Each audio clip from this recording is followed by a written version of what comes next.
This is Bloomberg Law with June Grasso from Bloomberg Radio. The weed of crime bears bitter fruit. I don't like this. Did you think you'd get away with it? Come on, Duke! Did you think I wouldn't know? The shadow knows. Perhaps that explains why a novel theory of the SEC's is being called shadow trading. A corporate insider may think he got away with it. After all, he used inside information from his company to trade in the stock of a rival company. But it seems like the SEC is trying to show that, like the shadow, it knows all. Ask former Medivation executive Matthew Panawat. A California jury convicted him in the regulator's first enforcement action targeting so-called shadow trading.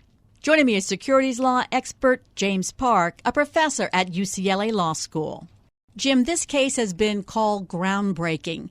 Do you think it's groundbreaking, and if so, why? It is in some ways, but in other ways, I think it's a standard case. The reason why it's unusual is I believe it's the first time the SEC has brought and won a case involving something called shadow trading, which is a type of insider trading where you're using information that you obtain from your own company to trade in the stock of another company. This is the first time the SEC has brought such a case and pursued serious sanctions. It's not all that unusual, though, in that most of the sort of outcome hinged upon factual issues. Did you believe that this individual got and read the email from the CEO which said that the company was going to be acquired? Factual issues which are fairly routine in insider trading cases. And I think you could argue that this is a straightforward extension of existing law that has been in place since the U.S. Supreme Court's decision in United States versus O'Hagan. But I do think that it is significant because it shows the SEC is willing to bring these types of cases and could do so in the future. What was the evidence against the defendant here?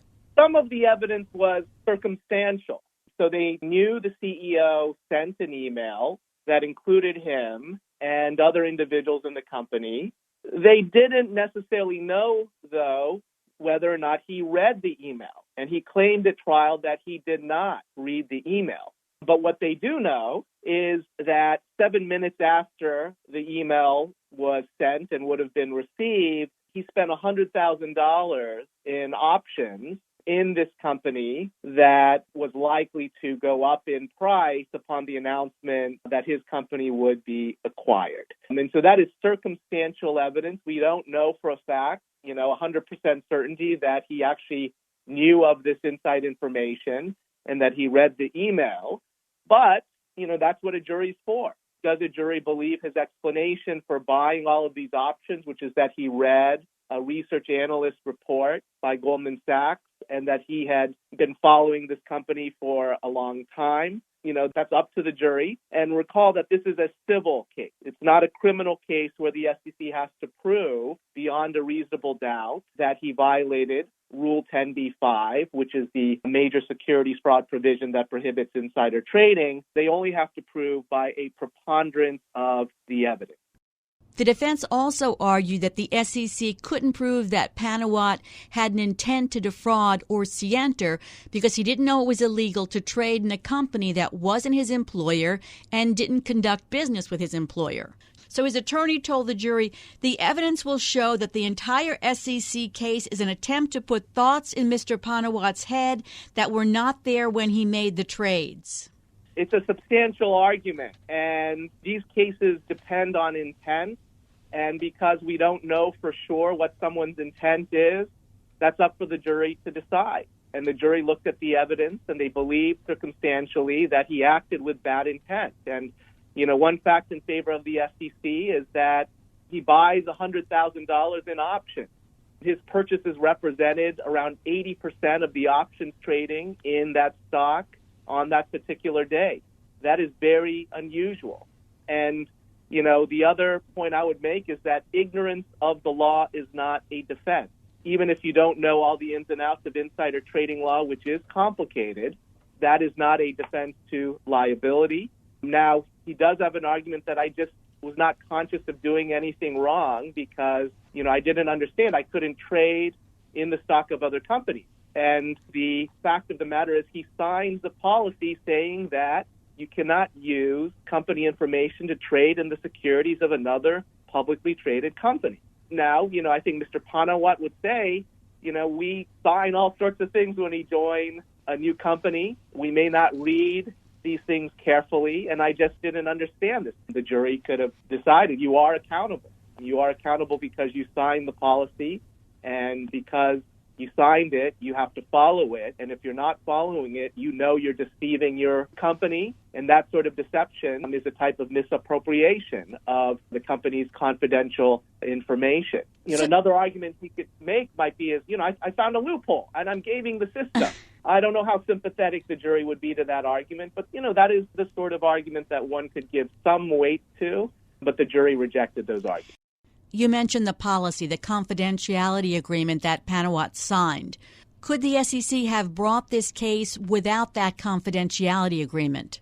This is the foundation of the case. Without this policy, the SEC would not have an insider trading case. You can only misappropriate confidential information and violate Rule 10b-5 based on inside information if you have a fiduciary duty to the corporation whose stock you're trading in, or you have agreed to keep information confidential. Those are the two mechanisms by which you can violate insider trading prohibition. The first avenue is called the classical theory of insider trading, and that actually does not apply to this case because Panawat does not have any fiduciary duties to Insight, which is the company that he traded in.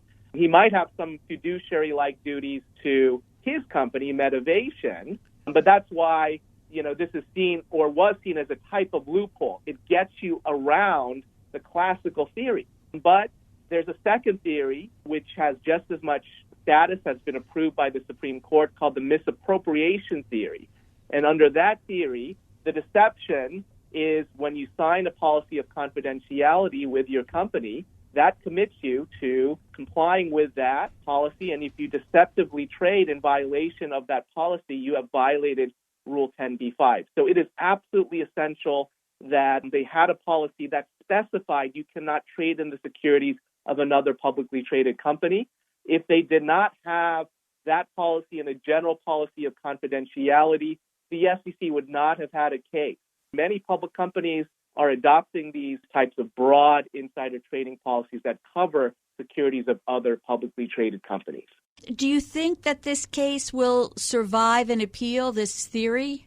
It's always hard to say. I think on the factual determinations, there's not much of a basis for overturning the case.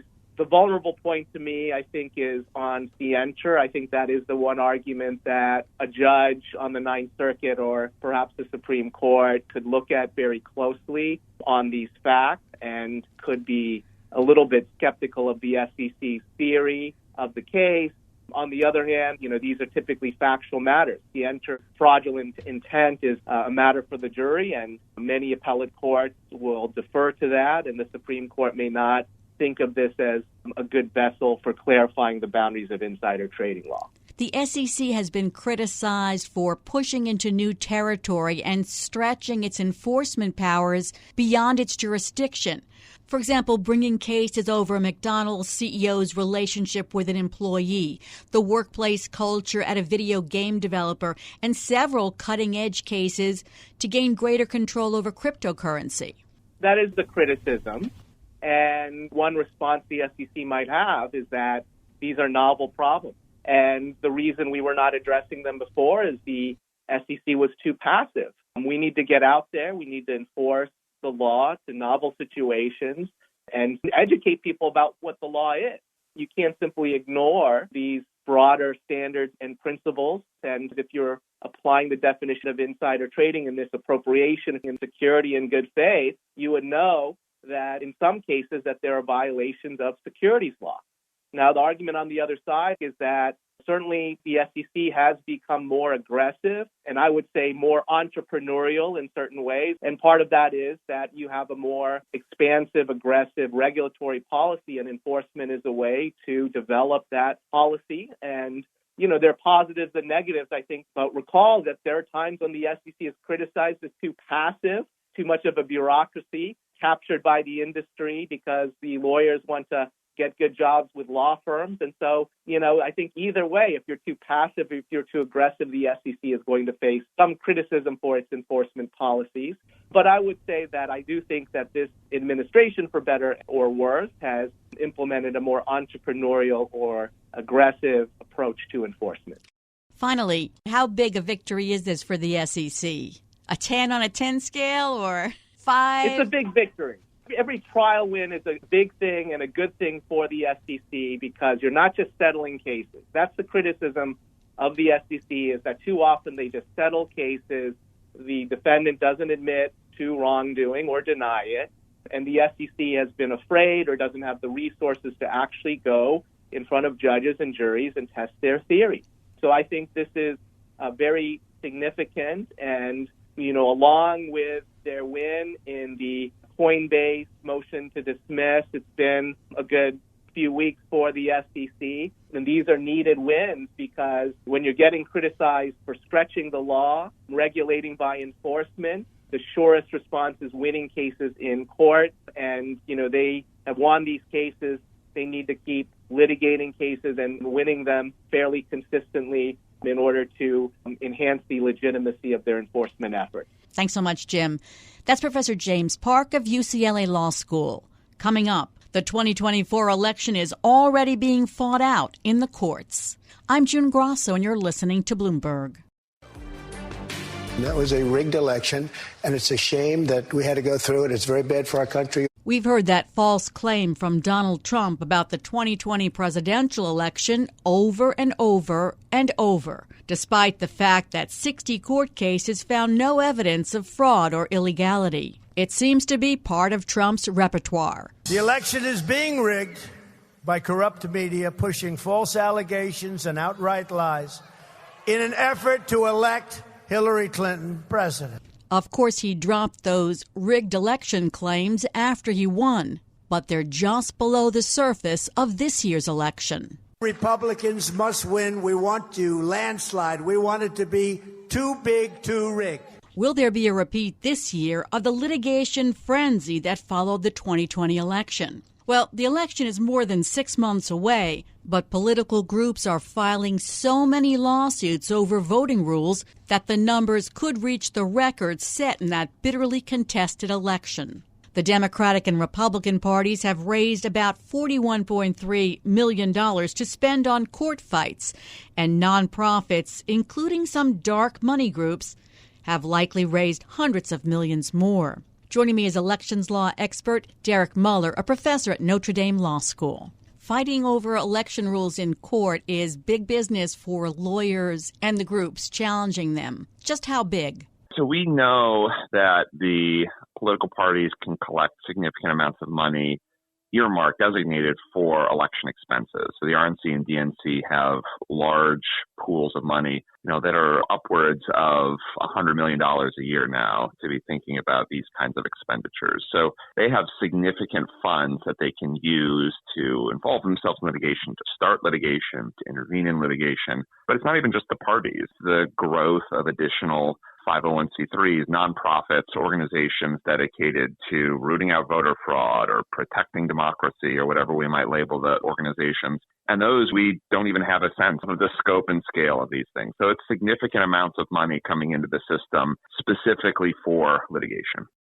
And there are groups, nonprofits, where we don't know where their money is coming from or how they're spending it. So when it comes to the DNC or the RNC, we know their donors. We know the individuals who have contributed to these entities. There are limitations about what PACs can contribute to parties. So we have some transparency about where that money is coming from, at least in terms of the direct contributions to the parties. Where the so-called dark money groups comes in would be if there are other outside groups on the right or the left who are starting litigation, engaged in litigation, funding litigation, intervening in litigation, who want to support or promote certain kinds of laws or anticipate those ahead of the 2024 election. So you've seen some of these organizations from, former government officials, both on the right and the left, who support Trump, who oppose Trump. I think we often think of it in those terms maybe rather than a Republican and Democrat these days. But those organizations, we don't necessarily know where their funding's coming from, who's supporting them, or the reasons why they're litigating. But when it comes to the parties, at least, we have some pretty good transparency. This, sort of fierce challenging of election laws and minutia in election laws, did it start after Bush v. Gore, or did it start in 2020? It keeps rising. So there's lots of inflection points. So Professor Rick Hasson has tracked how Bush versus Gore was sort of the first wave of these things. Because Bush versus Gore, it's not just that, a very small margin to Florida could affect the outcome of a presidential election. It also signified that the federal courts were open for business about how you did a recount, right? How your machines were counting ballots.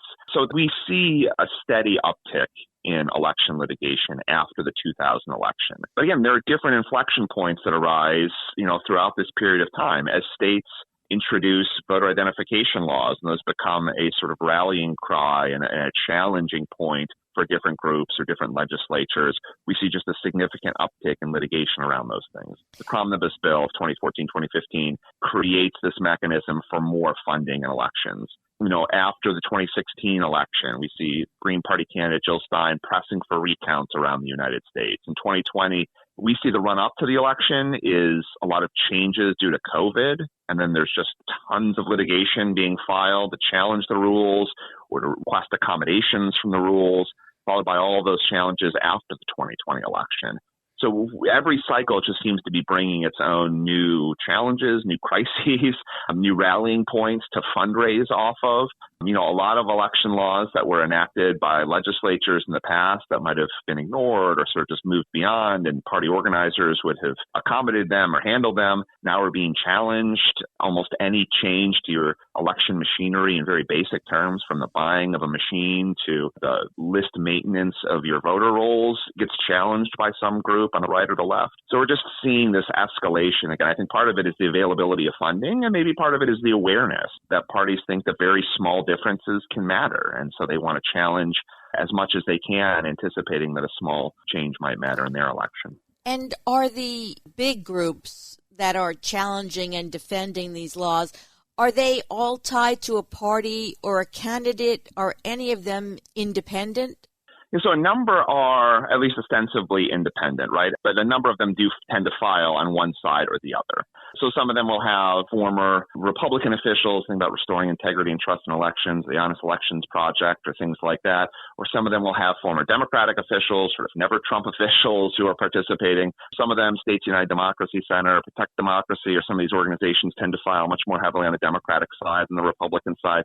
So you can trace what these organizations are doing and see where their officials are. And they can't formally coordinate with the parties, right? Because if you have that coordination, it creates campaign finance problems. But instead, they are going around, they're filing litigation. And again, places maybe where the party doesn't have the resources to do it or isn't aware of it or wants another group rather than the party to be involved. That said, the parties do still have some significant involvement. I'd say the most significant party-led litigation right now is Democratic National Committee leading a number of challenges to keep Robert F. Kennedy's name off the ballot in a number of states, I think viewing him as a third-party threat. I think the RNC might view him as a threat too, but hasn't filed those challenges. So again, it's hard to pin down exactly who's leading the litigation in some of these places. It's following the headlines, seeing who's led on the docket, what the lead party's name is, and then trying to identify, who they tend to support or where their attorneys have come from. And it seems like so many of these lawsuits are not helping to clarify things, but they're attacking this minutia to deter the process.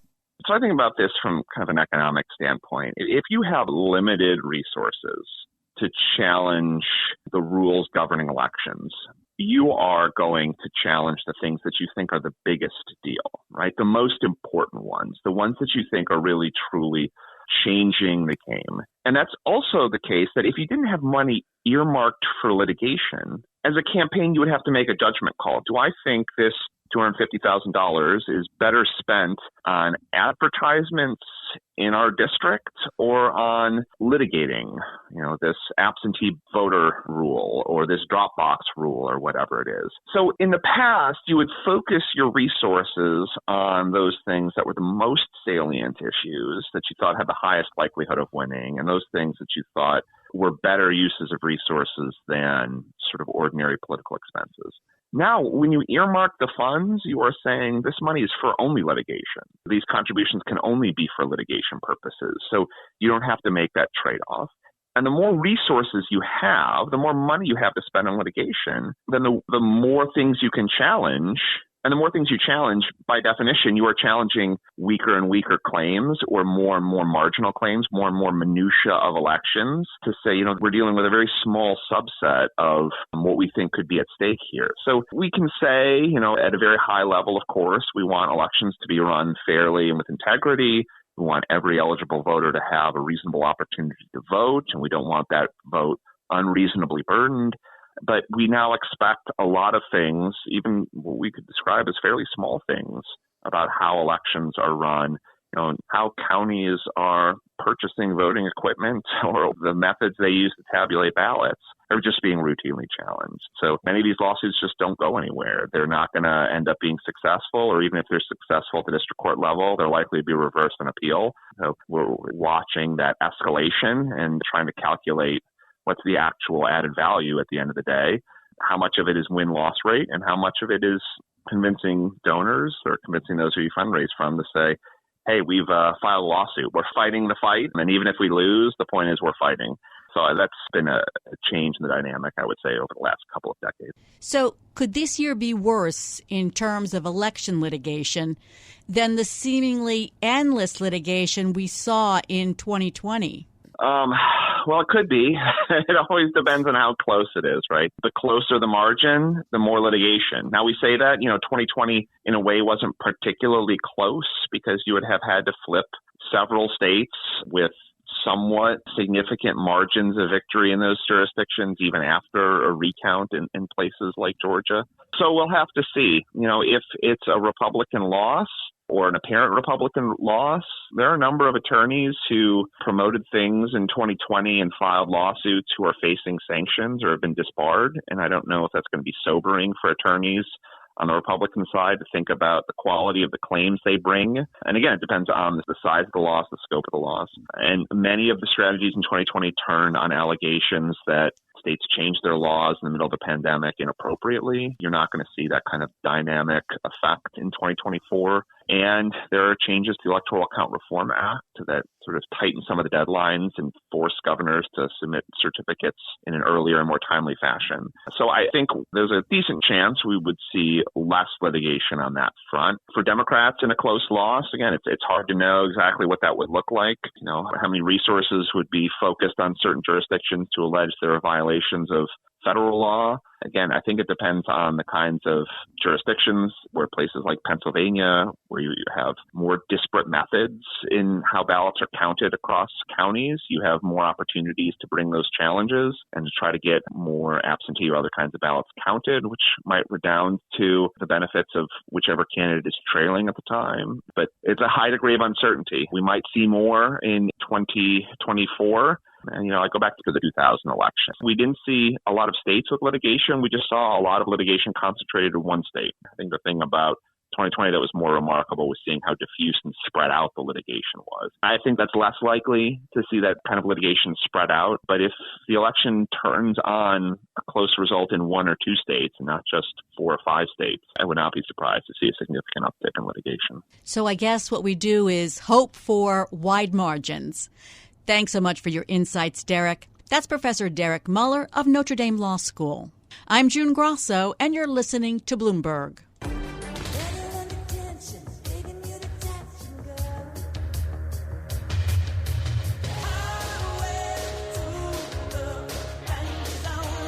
+30 years of service, combat medals, citations. Yet you can't get a promotion, you won't retire. And despite your best efforts, you refuse to die. The kind is headed for extinction. Maybe so, sir. But not today. Certainly not today or even tomorrow. In fact, there's already another sequel to the sequel in the works, Top Gun 3. After all, Top Gun Maverick grossed nearly $1.5 billion at the box office, Tom Cruise's biggest film. So Paramount must have been breathing a huge sigh of relief when a judge threw out a copyright lawsuit seeking some of the profits from that 2022 sequel. A California federal judge found that the sequel featured a plot, settings, characters, and themes that diverged far from anything found in the article that inspired the first Top Gun movie.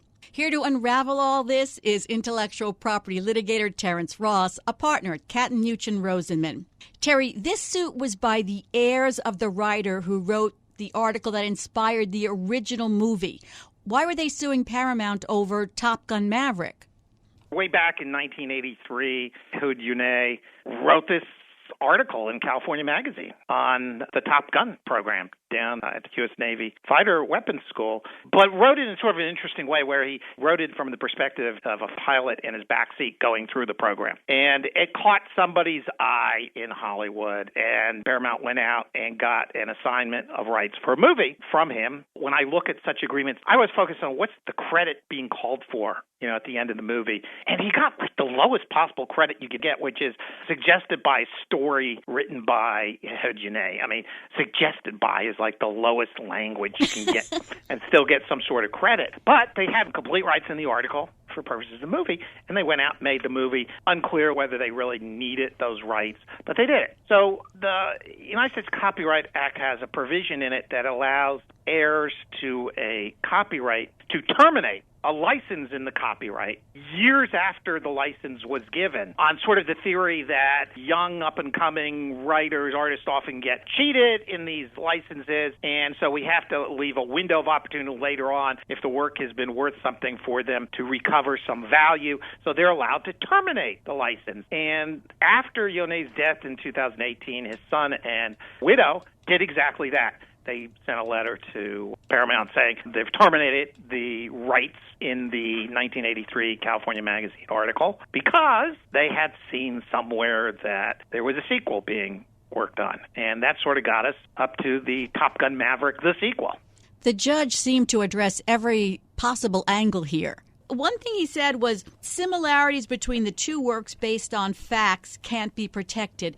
So doesn't that pretty much cover everything? Because the initial magazine article was nonfiction, right? It was about real people. So I agree with you, June. As the judge found at one point, the magazine article was really just a factual recitation of what went on at the U.S. Navy's Fighter Weapons School down in Miramar. And therefore, there really wasn't much that could be protected by copyright. And I have to say, you said the judge went through this carefully. I agree with you completely. Judge Anderson did a very careful job here with this decision. He went through every possible argument raised by the plaintiffs and succinctly described what was wrong with those arguments as a matter of law, which is going to make it very hard to appeal this case to the Ninth Circuit. Why did Paramount even get a license for the first movie? It seems like they wouldn't have needed a license. So in the age of copyright lawsuits at the drop of a hat that we live in, lawyers in-house at creative organizations such as Paramount Pictures tend to be very careful. And the cost of getting a license here was relatively inexpensive. They didn't have to give away much credit in the movie for getting the license. The price was relatively low, as these things go. So, it made sense. Even if the in-house lawyer thought there was no need to get a copyright license, why not get it as an insurance mechanism? I sort of get it, although it did lead to these problems down the road. At that point in time, back in 1984, I think it was a very reasonable decision on the part of the Paramount lawyers. So, Terry, will you go through some of what the judge considered in making this decision? So, the plaintiff raised a number of alleged similarities between the Top Gun Maverick and this California Magazine article.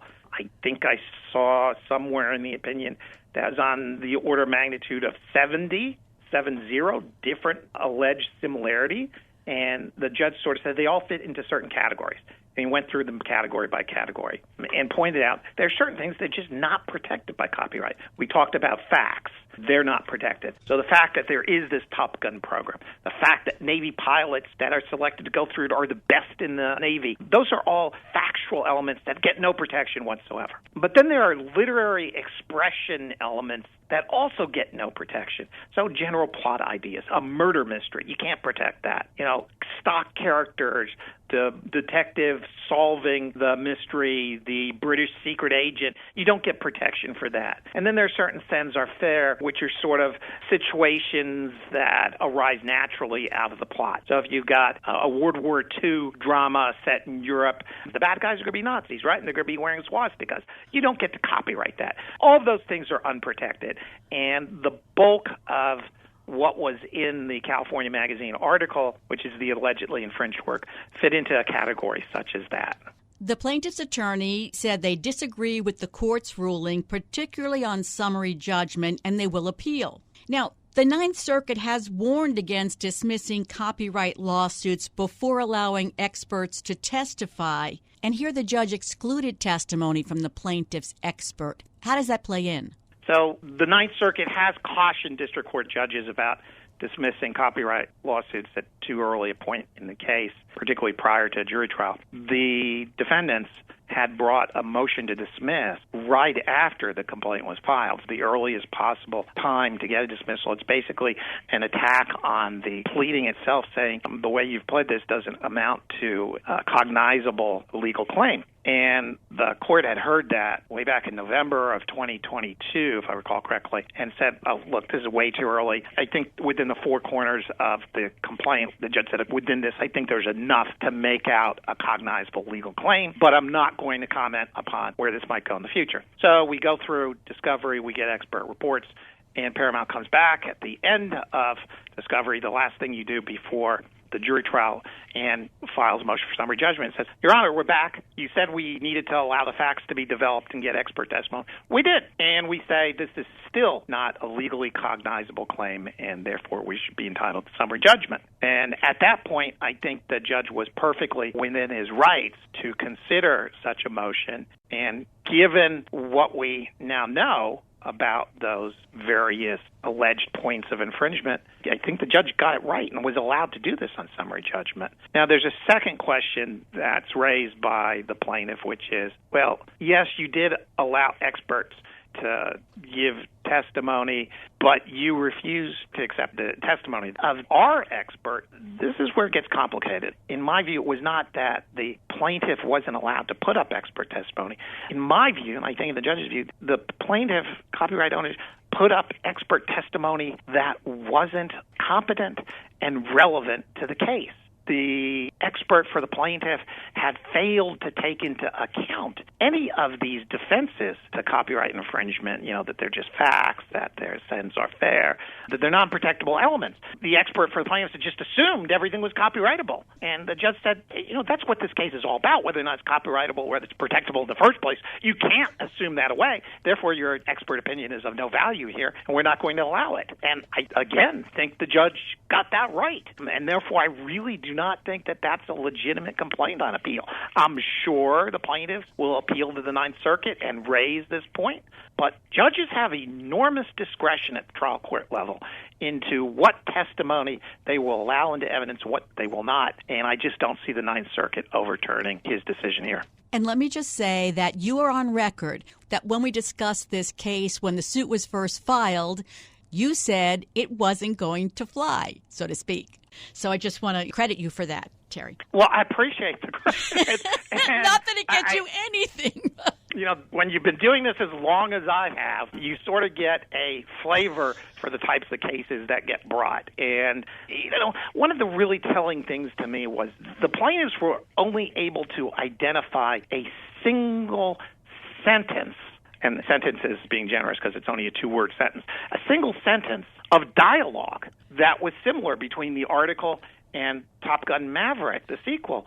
And that's one of the things I always look for. Are there a lot of similarities in dialogue? Are there really unique settings that are similar? And here, the only dialogue that was similar was a phrase, fight on, which apparently is the code word at the Top Gun school that these pilots use to say that the mock engagement is starting. And again, that's telling that that's the only dialogue similarity they could come up with. And quite frankly, it itself is not copyrightable because the Copyright Office does not allow copyrights in short phrases. That would come within that exception to the rule. So when you look at it and you see no dialogue similar, no settings that are really unique, and just all these generalities, it's impossible to not have this gut reaction. This isn't going to go anywhere. This is going to get dismissed. I guess I got it right this time.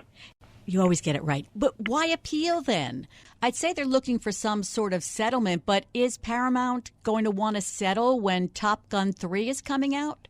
And they have the win. I don't know what this plaintiff's specific motivation will be to appeal. And I can only tell you in general how attorneys think about this. And there's no doubt that this had to have been, I have no inside information, but this had to have been a contingent fee litigation where the lawyer only gets paid if they win. So that's a factor.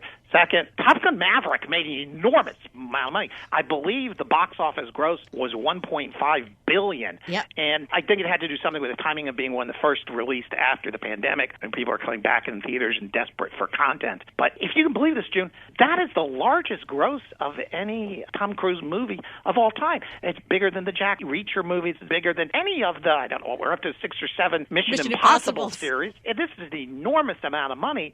And, the argument for damages, if there was copyright infringement, is that we're entitled to the reasonable royalty based on that amount. And so the amount at stake is enormous. And so when you have large amounts at stake, even if you have a minimal chance of success, the math works out that you ought to pursue the appeal on the off chance that you get 2 out of 3 judges on the appellate panel who have some problem with what the district court did. And of course, the longer it drags out, the hope on the plaintiff's side is always that defendants get tired of paying their attorneys, because this is expensive sort of litigation, and that they might just consent to a settlement, and so they get some money out of it. And you're right, Top Gun 3, the script is already being written. There are negotiations with director and other principal roles, so it looks like it's semi-green lit already, and so there's that much more money to be had. And that's my speculation, my opinion, based on past experience as to why they might appeal.